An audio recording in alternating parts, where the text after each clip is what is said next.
This is Teacher Laika, and today we are going to discuss about speed and velocity. But before we take a leap to our new lesson, let's refresh our mind about distance and displacement. Distance is the path between 2 points and it is considered as a scalar quantity.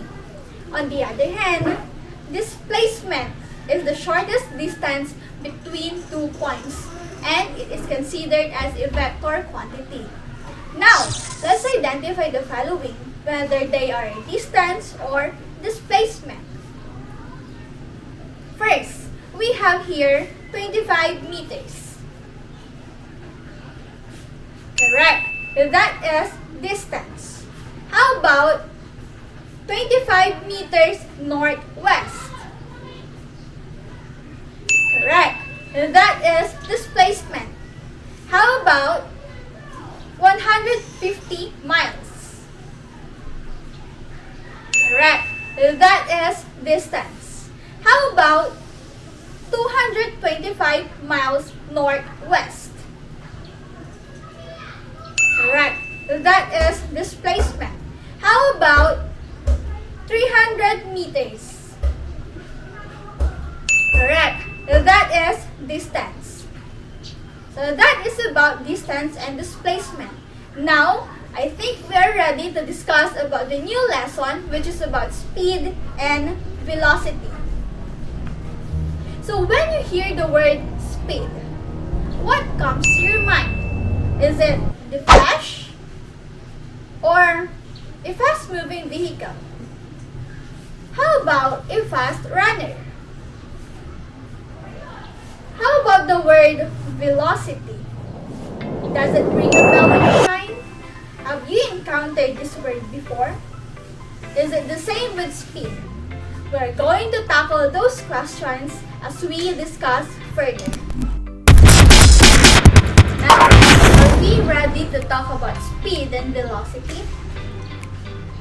Have you ever encountered these signs? These signs have something to do with speed. Speed is defined as how fast an object is moving. It is considered as a scalar quantity because it only has magnitude.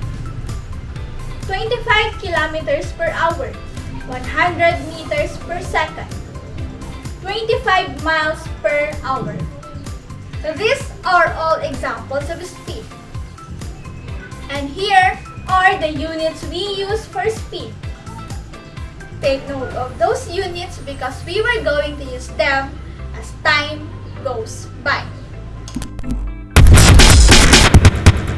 How about the term velocity? Velocity is simply speed with direction and is considered as a vector quantity because it denotes both magnitude and direction. 10 meters per second east is an example of velocity. 10 kilometers per hour northwest is an also example of velocity. The units we use for velocity is the same with speed, but do not forget to indicate the direction of the moving object. Now, how are we going to compute speed? Speed is operationally defined as distance divided by the time. And the units we can use for distance are kilometers, miles, feet, and inches. And the units we can use for time are minutes and seconds. Now, let's solve some problems about speed and velocity for us to know how speed is computed. Now, let's solve some word problems about speed and velocity for us to apply the concepts we have learned.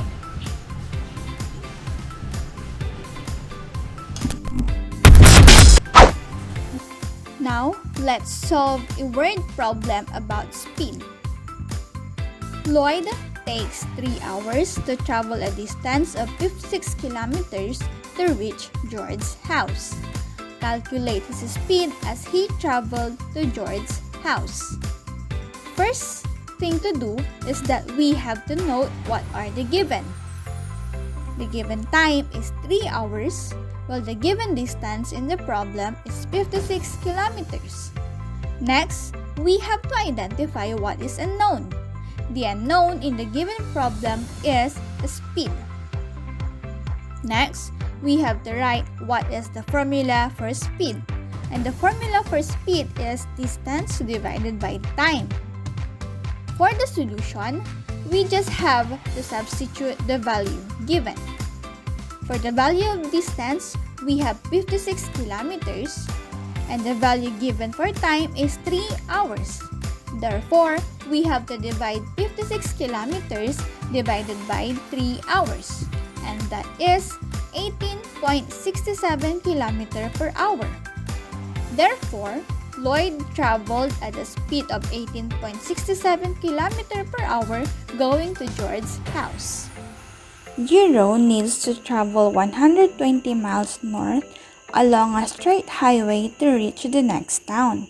If it takes 4 hours for him to reach the next town, what is his velocity? Again, first we have to note what are the given in the problem. We have 120 miles north, and that is a displacement. And the given time is 4 hours. For the unknown, we have velocity. Now, for the formula of velocity, we have displacement divided by time. We have used displacement because it indicates direction. For the solution, let's just substitute the values given. The given values for displacement is 120 miles north, while for time, we have 4 hours. Therefore, if we're going to divide 120 miles north by 4 hours, that is 30 miles per hour going north. Do not forget to indicate the direction because what we are looking here is velocity. Therefore, Jiro's velocity is 30 miles per hour going north. Good job! You did well in solving the following problems. Now, let's have a wrap-up activity to generalize what we have learned in the lesson. Now, let's answer this wrap-up activity to sum up what we have learned from the lesson. Which of the following is defined as how fast an object is moving?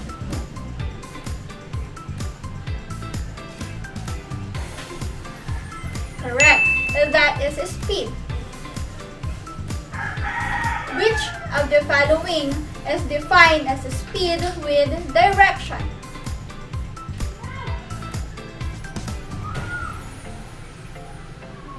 Correct. That is velocity. Which of the following is an example of a scalar quantity?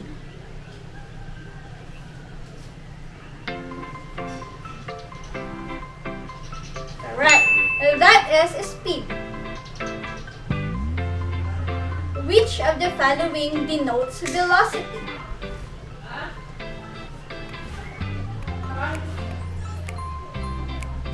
Correct. That is 125 miles per hour northeast. If the unit kilometer is used to denote distance, what unit of time must be used?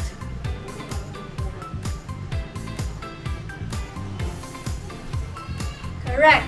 That is hour. Now, I hope we have learned speed and velocity. Thank you and good day. I hope we have a good time discussing speed and velocity, and I hope that some questions about speed and velocity have answered. Have a good day. Thank you.